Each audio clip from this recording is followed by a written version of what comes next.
Para marinig namin. Prinsipyo, hindi pera. May na-meet ako dito. Mag-asawa sila. Nagdi-date na lang. Lima yung anak. Panganay, nurse, engineer, doktor. Hindi maralita. Pinaglalaban prinsipyo. Si Franz Castro ang maralita. Yung mga congressman na yan, pagkano ang sumasahod? 3 million plus? Tapos yan lang ginagawa dyan, nakaupo, nagbubunga nga, sinisilbihan ng mga sekretarya, ng mga tao, 27 million kada isa! My goodness! Tapos yan lang pinagagawa dyan, sila ang sumisira sa bayan! Si Paduano! Si Paduano! Ginawang caretaker sa Negros! Anong district? Si Boy Conte matawag dyan. Kaya, nako, maralita man, may pera, mayaman, matalino, bobo, paglaban ng bayan! Maiso! Aiso! Hindi naman po kayo galit niyan. Galit po ako! Galit ako kay Marcos! Kasi, nako, napudol ako! Doon ako galit na galit! Napo! Nabudol po kayo. Ngayon nyo po nalaman, nabudol po. Sa katalinuhan ko, napudol ako! Goodness! Ano plano ninyo ngayon? Alam niyo po, napakano na rin yung patansikin, ano? Pero sa akin lang, umayos ka naman, Marcos! Ayusin mo si Martin!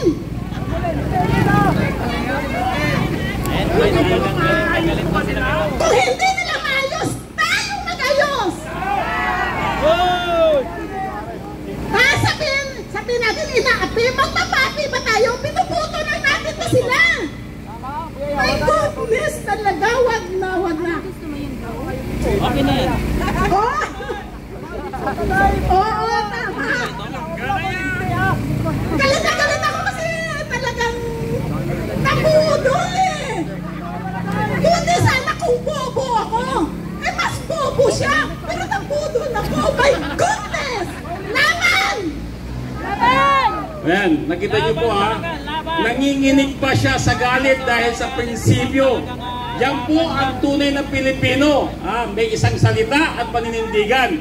Ngayon po, mag-aalas 8 na, sisindihan na po natin ang ating mga kandila. Okay? At mag-offer po tayo ng prayer. Okay? Na sana po, tamaan ng kidlat. Mamaya, yung mga taong nagnanakaw sa ating kaban ng ating bayan.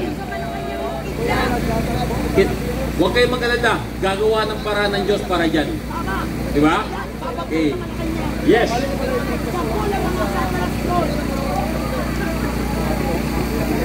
Parang diesel. Tagal mag-init.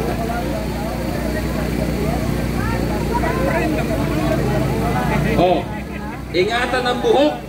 Huwag ilapit sa kilay. Baka mamaya magsunod kayo ng kilay, ha? Ayan. Kayo na, nasaan ang kandila nyo? Wala. Yung kandila ko, hahawakan mo bilang tanda ng pagkakaibigan natin. Ayan, meron na. Ang bilis. Ang bilis umaksyon talaga ni Ma'am Beth. Okay? Flashlight lang tayo, flashlight. Alright. Okay. Tayo po ay yumuko at manalangin. Okay, para po sa ating layunin kung bakit tayo nandito ngayon. Para po sa suporta na binibigay po natin kay VP Sara, sa ating dating Pangulong si Tatay Digong at kay Atty. Lopez. At siyempre po sa ating inang bayan na nawa po ay magkaroon ng pagbabago. Samahan niyo po kami sa maikling panalangin. Amang Diyos at makapangyarihan sa lahat, maraming salamat po sa pagkakataon na ipinagkaloob niyo po sa amin. Na nandito po kami ngayon sa isang layunin na ang aming dalangin po, ang aming mga taong namumuno sa aming inang bayan, na nawa po hipuin nyo ang kanilang puso na sila po ay magkaroon ng habag at patuloy po ninyong gamitin sila na sila po ay tumino at ayusin po ang aming inang bayan. Dalangin po namin ang suporta at kagalakan, kakalakasan na ipagkakalob niyo po sa aming VP Sara na siya po'y patuloy na lumalaban para po sa kapakanan ng ating inang bayan. Maraming salamat po sa inyong pinagkaloob na lakas, paninindigan na meron po na prinsipyo ng bawat isa na narito ngayon sa aming pagtitipon.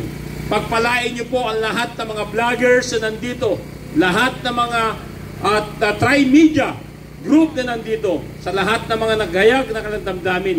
Yung mga taong maliliit, ang kanilang hangarin ay magbago ang aming lipunan. Hipuin niyo po ang kanilang puso dahil po sa kanilang hangarin na makasama po namin ngayon ay mapagbigyan niyo po sila. Salamat po sa lahat ng inyong pinakakaloob na biyaya sa amin. Lalong higit po dalangin namin na bigyan niyo po ng comfort ang aming VP Sara, maging kay Atty. Lopez at kay Tatay Digong. At sa lahat pa ng lumalaban sa tama, pagpalain niyo din po si Tatay Rani dahil siya po ang ehemplo ng tatay ng bayan na aming pong hinahangaan.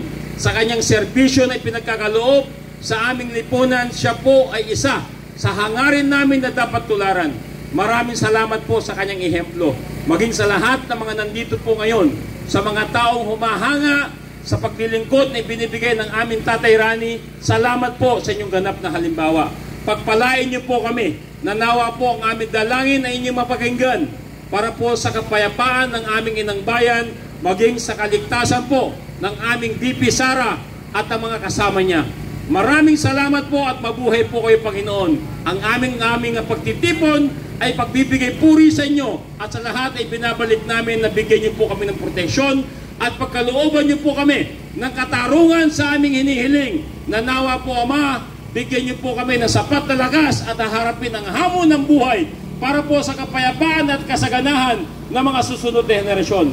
Maraming salamat po at lahat ay magsasabi ng Amen. Okay.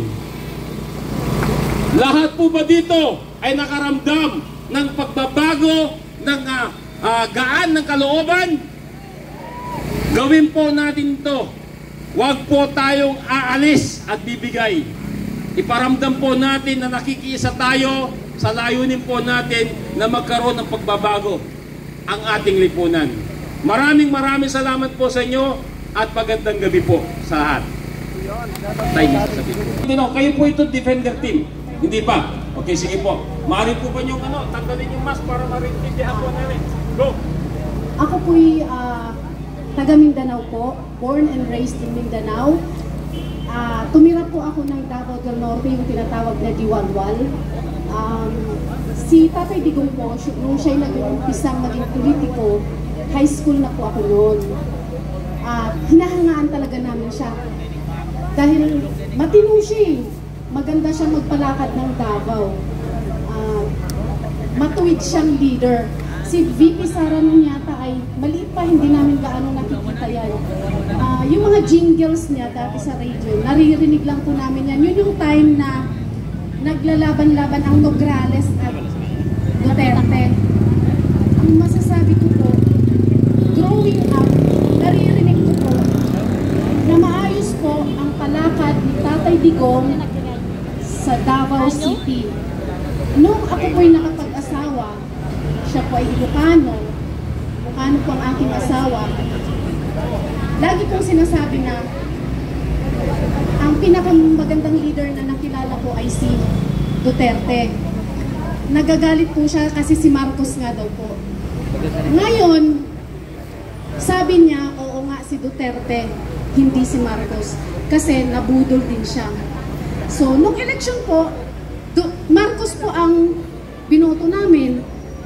Marcos Duterte. Ngayon ko po masasabi na pareho kaming nabudol. Dahil pareho kaming umasa sa mga pangako ni Marcos. Sinulat ko po lahat ng pangako niya.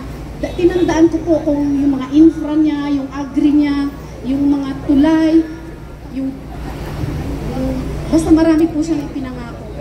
Pero wala po ni isa na natupad doon. So, sorry tayo ngayon lahat. Diba po? Sa lahat po ng pinangako niya, wala pong natupad doon kahit isa. So, nakakalungkot na. Maraming salamat. At least buo pa rin kayo mag-asawa kahit nabudol kayo. Okay. Alright. So, sino pa po ang gusto maghayag ng kanilang damdamin? Makikinig po kami sa inyo.